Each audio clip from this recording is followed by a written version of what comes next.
विद्यार्थी मित्रों, हूँ वाचा निधि मारी यूट्यूब चेनल निधि स्टडी पॉइंट में आप सर्वे विद्यार्थी मित्रों फरी एक वखत हार्दिक स्वागत करूँ छूँ। आज आप जोवुं छे धोरण 9 विषय विज्ञान पाठ नंबर 1 आपणी आसपास में द्रव्य, जेना अगाउना लेक्चर में आप द्रव्यनी 3 अवस्थाओं विशेनी चर्चा करी थी। द्रव्यनी 3 अवस्थाओं छे घन, प्रवाही और वायु, અને આ ત્રણેય અવસ્થાઓ છે કઈ રીતે બદલી શકે છે તેની ચર્ચા આપણે કરતા હતા। તો તેમાં આજે આપણે જોવું છે તાપમાનના ફેરફારની અસર, એટલે કે જે કોઈ પણ અવસ્થા છે એમાં આપણે તાપમાનનો ફેરફાર કરશું તો શું એનામાં પરિવર્તન આવશે। Effect of change of temperature, આપણે શું કરવું છે તાપમાનના ફેરફારની અસર જોવી છે। આપણે તાપમાનમાં વધારો કરશું તો શું થશે, તાપમાનમાં ઘટાડો કરશું તો અવસ્થામાં શું થશે તેની ચર્ચા કરવી છે। તો તે ચર્ચા માટે આજે આપણે જોવી છે પ્રવૃત્તિ નંબર 1.12। શું આપણને આપેલું છે એક બીકરમાં 150 ગ્રામ બરફના ટુકડા લઈ આકૃતિ 1.6 માં દર્શાવ્યા મુજબ તેમાં પ્રયોગશાળામાં વપરાતું થર્મોમીટર એવી રીતે ગોઠવો કે જેથી થર્મોમીટરનો બલ્બ બરફના ટુકડાના સંપર્કમાં રહે। જો અહીંયા આપણને આકૃતિ આપેલી છે કે આકૃતિમાં શું આપેલું છે, બીકરમાં બરફના ટુકડા લીધેલા છે 150 ગ્રામ જેટલા, અને તેનામાં શું કરેલું છે તો કે થર્મોમીટર જો અહીંયા આવી રીતે સ્ટેન્ડમાં ગોઠવેલું છે અને આવી રીતે કાચનો સળિયાથી આમ હલાવતું જવાનું છે। થર્મોમીટર છે એને કેવી રીતે રાખવાનું છે તો કે થર્મોમીટરનો જે નીચેનો જે ભાગ છે એને આપણે બરફની અંદર રહે, બરફના ટુકડાના સંપર્કમાં રહે તેવી રીતે આપણે ગોઠવવાનું છે। નીચેથી શું કર્યું છે તો કે નીચેથી બર્નર છે એને ઓન કરી છે અને જોઈ છે કે બર્નર શરૂ કરીએ એટલે શું થશે, બર્નર શરૂ કરશું એટલે તાપમાનમાં વધારો થશે। જો તમને નીચે બધું ગોઠવીને આપેલું છે આકૃતિમાં। જો આકૃતિ 1 માં શું થાય છે તો કે બરફનું પાણીમાં રૂપાંતર થવાની ક્રિયા થાય છે। આકૃતિ 1 માં આપણને એવું દેખાડે છે કે બરફ છે એને આપણે જ્યારે બરફ છે એને આપણે ગરમી આપશું, નીચેથી બર્નર દ્વારા આપણે આગ એને આપશું એટલે શું થશે, તાપમાન વધશે અને તાપમાન વધવાને લીધે બરફ છે એ પીગળીને શું થશે, પાણીમાં રૂપાંતર થશે। અને ત્યારબાદ શું છે તો કે ત્યારબાદ જે પાણી છે એને તમે વધારે ગરમી આપશો તો પાણી છે એ શેમાં રૂપાંતર પામશે તો કે પાણી છે એ બાષ્પમાં રૂપાંતર પામશે। તો જો તાપમાનને લીધે એની અવસ્થામાં શું થયો, ફેરફાર થયો। અવસ્થામાં ફેરફાર શું થયો તો કે બરફ છે એ કેવી હતી, ઘન અવસ્થા હતી। જ્યારે આપણે તાપમાન વધાર્યું તો ઘન અવસ્થામાંથી શેમાં આવ્યું, પ્રવાહી અવસ્થામાં, એટલે કે પાણી બન્યું, બરફનું પાણી બન્યું। અને ત્યારબાદ પાણીને પણ તમે ગરમી આપવાનું શરૂ રાખ્યું તો શું થયું, તેમાંથી બાષ્પ બની એટલે કે તેમાંથી વાયુ સ્વરૂપમાં રૂપાંતર થયું। ધીમા તાપે બીકરને ગરમ કરવાનું શરૂ કરો, જ્યારે બરફ પીગળવા માંડે ત્યારે તાપમાન નોંધી લો, જ્યારે સંપૂર્ણ બરફ પાણીમાં રૂપાંતરિત થઈ જાય ત્યારે ફરીથી તાપમાન નોંધો। ઘન અવસ્થામાંથી પ્રવાહી અવસ્થામાં થતા આ રૂપાંતર માટે તમારું અવલોકન નોંધો। હવે બીકરમાં કાચના એક સળિયાને રાખીને તેના દ્વારા હલાવતા પાણી ઉકળે ત્યાં સુધી તેને ગરમ કરો। જ્યાં સુધી મોટાભાગના પાણીની બાષ્પ બની જાય ત્યાં સુધી થર્મોમીટરના તાપમાન પર નજર રાખો। પાણીની પ્રવાહી અવસ્થામાંથી વાયુ અવસ્થામાં થતા રૂપાંતર માટે અવલોકનો નોંધો। ઘન પદાર્થનું તાપમાન વધારતા, જો ઘન પદાર્થનું આપણે તાપમાન વધારશું એટલે શું થશે તો કે તેના કણોની ગતિ ઉર્જા વધશે, એના જે અંદર રહેલા જે કણો છે એની ગતિ ઉર્જા શું થશે, વધશે। અને ગતિ ઉર્જામાં વધારો થવાથી કણ છે વધુ ઝડપથી કંપન કરવા લાગશે। ઉષ્મા એટલે કે ગરમી દ્વારા આપવામાં આવેલી ઉર્જા એ કણો વચ્ચેના આકર્ષણ બળને શું કરે છે, નબળું પાડે છે, જેથી કણ પોતાનું નિયત સ્થાન છોડીને વધુ સ્વતંત્ર રીતે ગતિ કરવા લાગે છે। એક અવસ્થા એવી આવે કે જ્યારે ઘન પદાર્થ પીગળીને પ્રવાહી સ્વરૂપમાં રૂપાંતર પામે। જો થાય છે શું, આપણે ગરમી આપશું એટલે જેમ તાપમાન વધશે એમ એના કણોની ગતિ ઉર્જા વધશે અને ગતિ ઉર્જાને લીધે કણો છે ઝડપથી કંપન કરવા લાગશે।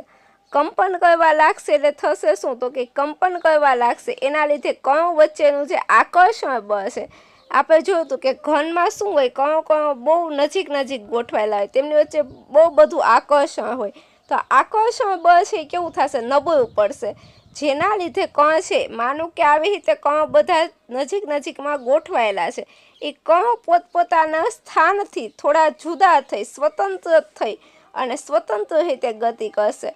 અને એક અવસ્થા કેવી આવશે કે બધા જ ઘન પદાર્થોના જે કણો હતા જે નજીક ગોઠવાયેલા હતા તે એકબીજાથી દૂર જશે અને ઘન પદાર્થ છે પીગળીને શેમાં, તો કે સંપૂર્ણ પ્રવાહી સ્વરૂપમાં રૂપાંતર પામશે. તો જે લઘુત્તમ તાપમાને વાતાવરણીય દબાણ હેઠળ ઘન પદાર્થ પીગળીને શેમાં, તો કે પ્રવાહી સ્વરૂપમાં રૂપાંતરિત થાય છે, તે તાપમાનને શું કહે છે, ઘન પદાર્થનું ગલન બિંદુ કહે છે. ઘણી બધી વખત તમને ગલન બિંદુ એટલે શું અથવા તો ગલન બિંદુની વ્યાખ્યા પૂછે છે, તો આપણે કહી શકીએ કે જે લઘુત્તમ તાપમાને એટલે કે જે નીચામાં નીચું તાપમાન હોય, વાતાવરણીય દબાણ એટલે કે વાતાવરણનું જે દબાણ છે એ જ દબાણ જે લઘુત્તમ તાપમાને અને વાતાવરણીય દબાણ હેઠળ ઘન પદાર્થ છે, ઘન પદાર્થ પીગળી અને શેમાં, તો કે પ્રવાહી સ્વરૂપમાં રૂપાંતરિત થાય છે, તે તાપમાનને તે ઘન પદાર્થનું શું કહેવાય છે, ગલન બિંદુ કહેવાય છે, એટલે કે મેલ્ટિંગ પોઈન્ટ કહેવાય છે. તો ઘણી બધી વખત ગલન બિંદુની તમને વ્યાખ્યા પૂછે છે, તો ખાસ યાદ રાખજો ગલન બિંદુ કોને કહેવાય છે. ત્યારબાદ જોઈએ કોઈ પણ ઘન પદાર્થનું ગલન બિંદુ તેમાં રહેલા કણો વચ્ચેના આકર્ષણ બળની પ્રબળતા દર્શાવે છે. આ શું કહે છે કે ગલન બિંદુ જેટલું કે ઊંચું હશે એમ એના કણોની પ્રબળતા છે, આકર્ષણ બળની જે પ્રબળતા છે એ કેવી હશે, વધારે હશે. જો બરફનું ગલન બિંદુ કેટલું છે, તો કે બરફનું ગલન બિંદુ કેલ્વિનમાં કેટલું છે, કેલ્વિન માપક્રમમાં છે 273.15. પીગળવાની પ્રક્રિયા એટલે કે ઘનના પ્રવાહી સ્વરૂપમાં રૂપાંતરની પ્રક્રિયાને શું કહેવાય છે, ગલન કહેવાય છે. જે પ્રક્રિયા છે એને ગલન કહેવાય છે અને જે તાપમાને આ પ્રક્રિયા થાય છે તે તાપમાનને શું કહેવાય છે, ગલન બિંદુ કહેવાય છે. તો ખાસ આ વસ્તુ યાદ રાખીએ, ઘનના પ્રવાહી સ્વરૂપમાં રૂપાંતરની પ્રક્રિયાને શું કહેવાય છે, ગલન કહેવાય છે. અને બરફનું ગલન બિંદુ કેલ્વિનમાં 273.15 અને અંશ સેલ્સિયસમાં પૂછે તો 0 અંશ સેલ્સિયસ થશે, 0 અંશ સેલ્સિયસ. 0 અંશ સેલ્સિયસ અને કેલ્વિન પૂછે તો 273.15. કોઈ ઘન પદાર્થને પીગલન વખતે તાપમાન અચળ રહે તો ઉષ્મા ઊર્જા ક્યાં જાય છે. હવે શું કહે છે, જ્યારે કોઈ ઘન પદાર્થ છે એ પીગલન વખતે એટલે કે પીગળે છે ત્યારે તેનું તાપમાન છે અચળ રહે છે. મીન્સ કે જ્યારે બરફમાંથી પાણી બને ત્યારબાદ થોડીક વારનું તાપમાન છે કેવું રહે છે, અચળ એટલે કે તાપમાન વધતું નથી. તો શું થાય છે, એ વખતે આ ઉષ્મા ઊર્જા ક્યાં જાય છે તેની ચર્ચા કરીએ. જો પીગલનના પ્રયોગની પ્રક્રિયા દરમિયાન તમે અવલોકન કર્યું હશે કે ગલન બિંદુ સુધી પહોંચ્યા બાદ જ્યાં સુધી સંપૂર્ણ બરફ પીગળી ન જાય ત્યાં સુધી તાપમાન કેવું રહે છે, અચળ રહે એટલે કે બદલાતું નથી. બીકરને ગરમી આપવા છતાં તાપમાન કેવું રહે છે, અચળ રહે છે. કણો વચ્ચેના પારસ્પરિક આકર્ષણ બળની ઉપરવટ જઈને દ્રવ્યની અવસ્થાને બદલવા માટે ઉષ્માનો ઉપયોગ થાય છે, પરંતુ તાપમાનમાં કોઈ પણ ફેરફાર દર્શાવ્યા સિવાય જ બરફ આ ઉષ્મા ઊર્જાને શોષી લે છે. એવું માનવામાં આવે છે કે આ ઉષ્મા ઊર્જા છે બીકરમાં રહેલા સંઘટકોમાં છુપાયેલી છે. જો તમે લોકો જ્યારે આ પ્રયોગ કરશો ત્યારે થશે શું, તો કે એક વખત એના ગલન બિંદુ જેટલા તાપમાને પહોંચી જાય. જ્યારે બરફ છે એ એક વખત એના ગલન બિંદુ જેટલા તાપમાને પહોંચી જાય એટલે કે 273.15 કેલ્વિન તાપમાને પહોંચે છે. ત્યારબાદ જ્યાં સુધી બરફ પીગળે નહીં ત્યાં સુધી તાપમાન કેવું રહે છે, અચળ રહે છે.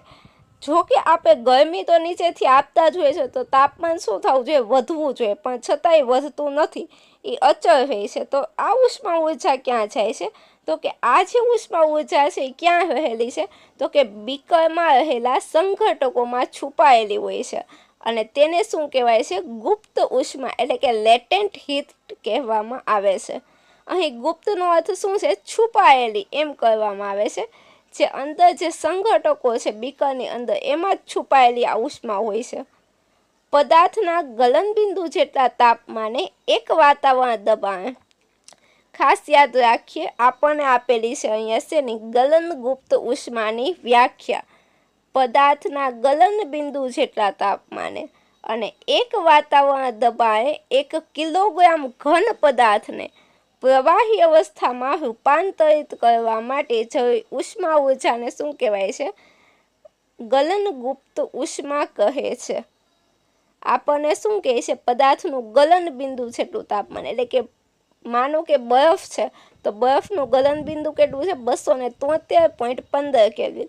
તો એક વખત એ તાપમાન આવશે, પછી એક વાતાવરણ દબાણ, વાતાવરણનું દબાણ કેટલું હોવું જોઈએ? 1 વાતાવરણ દબાણ અને 1 કિલોગ્રામ ઘન પદાર્થ, એટલે કે 1 કિલોગ્રામ માનો કે આપણે બરફ લઈએ છીએ તો તેને પ્રવાહી અવસ્થામાં રૂપાંતરિત કરવા માટે જરૂરી જેટલી ઉષ્મા ઊર્જા છે એને આપણે શું કહીએ છીએ?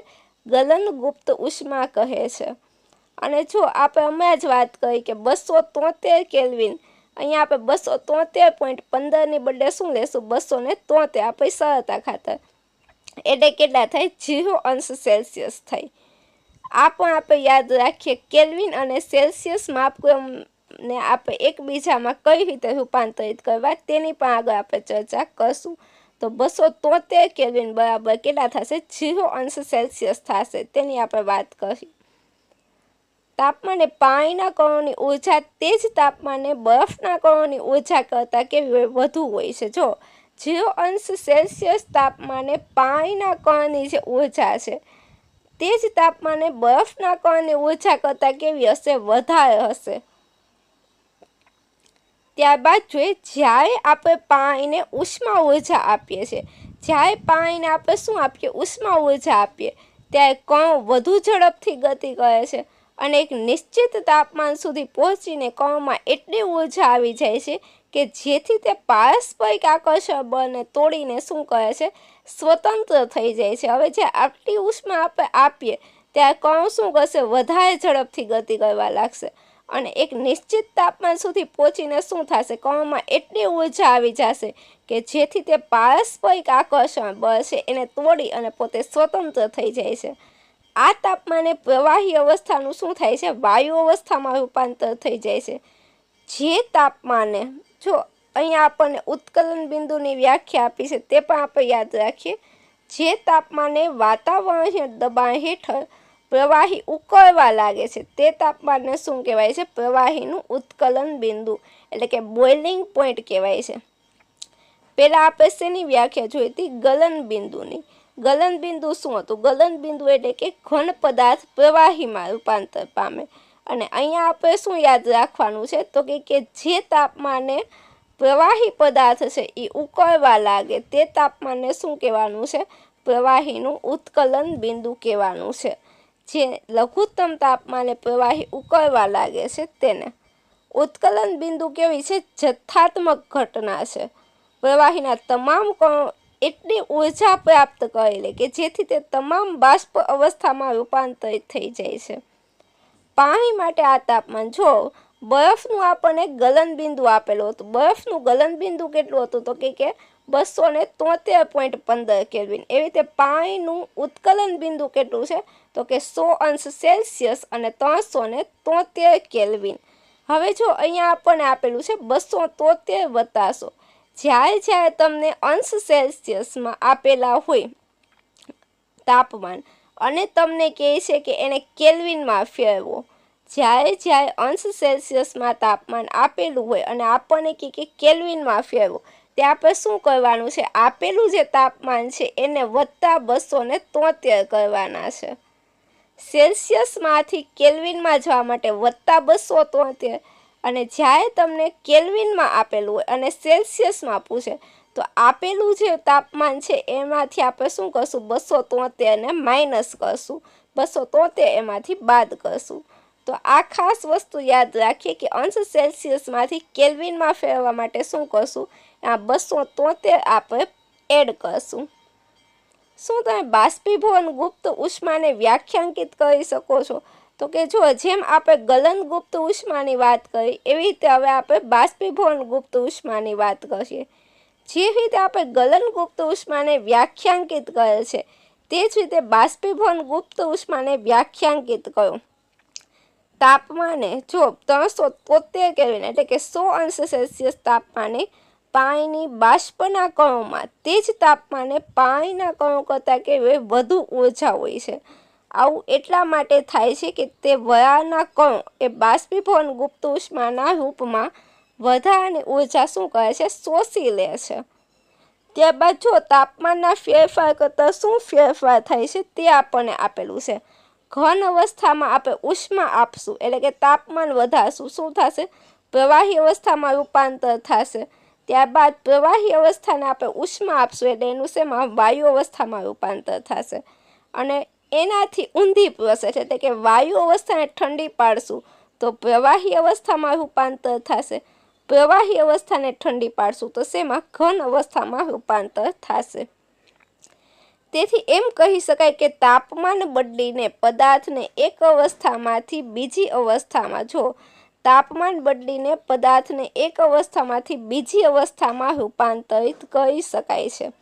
આપણે શીખ્યા છે કે પદાર્થને ગરમ કરતાં તેની અવસ્થા બદલાય છે. ગરમ કરવાથી પદાર્થ ઘનમાંથી પ્રવાહી અને પ્રવાહીમાંથી વાયુમાં રૂપાંતરિત થઈ જાય છે. પરંતુ કેટલાક અહીંયા તમને નીચે આપેલું છે કે તાપમાનનું આંતરરાષ્ટ્રીય એટલે કે તાપમાનનો એસઆઈ એકમ કયો છે? કેલ્વિન છે. તો ઘણી વખત આપણને પૂછે કે તાપમાનનો એસઆઈ એકમ કયો છે? કેલ્વિન છે. 0 સેલ્સિયસ બરાબર કેટલા? 273.15 કેલ્વિન થાય છે. પણ આપણી સરળતા માટે આપણે કેટલા લઈએ છીએ? 273 કેલ્વિન લઈએ છીએ. તાપમાનનું માપ કેલ્વિનમાંથી અંશ સેલ્સિયસમાં ફેરવવા માટે તાપમાનમાંથી આપણે શું કરવા પડે? 273 બાદ કરવાના કેલ્વિનમાંથી અંશ સેલ્સિયસ માટે. અને અંશ સેલ્સિયસમાંથી કેલ્વિનમાં ફેરવવા માટે આપણે શું કરવું પડે? તાપમાનમાં 273 આપણે ઉમેરવા પડશે.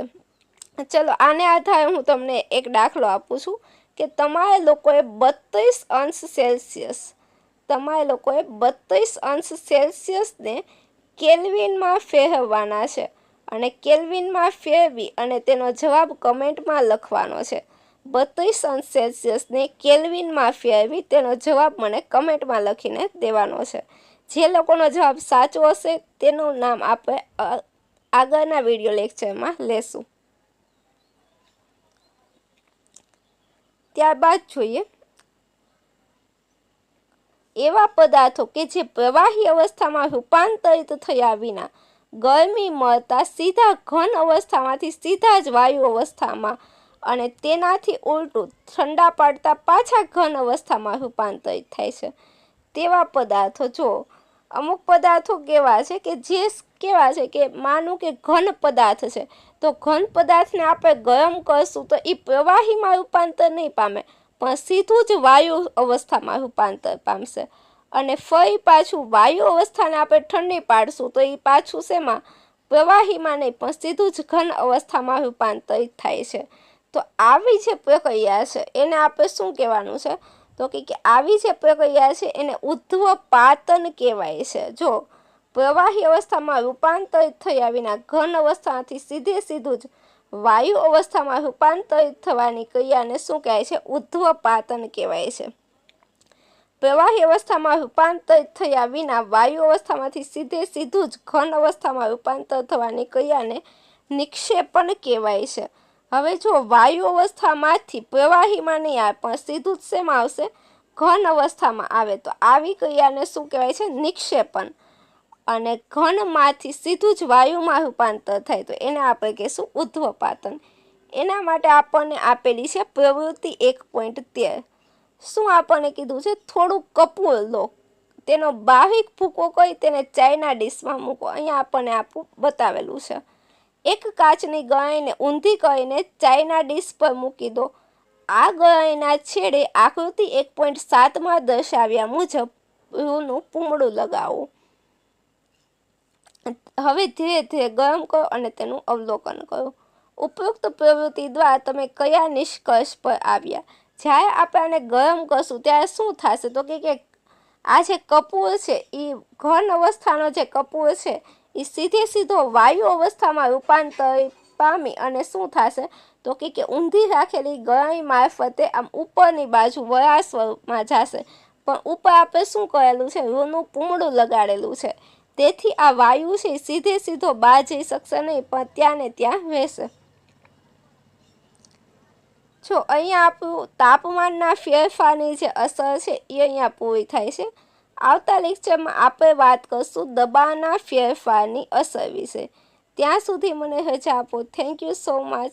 અને જો તમને વિડીયો ગમતો હોય તો વિડીયોને લાઇક કરો, શેર કરો, અને જો તમે હજી પણ ચેનલ પર નવા હોય તો ચેનલને સબસ્ક્રાઈબ કરો. ફરી મળીશું આવતા લેક્ચરમાં, ત્યારે આ જ ચેપ્ટરને આગળ કન્ટિન્યુ રાખશું.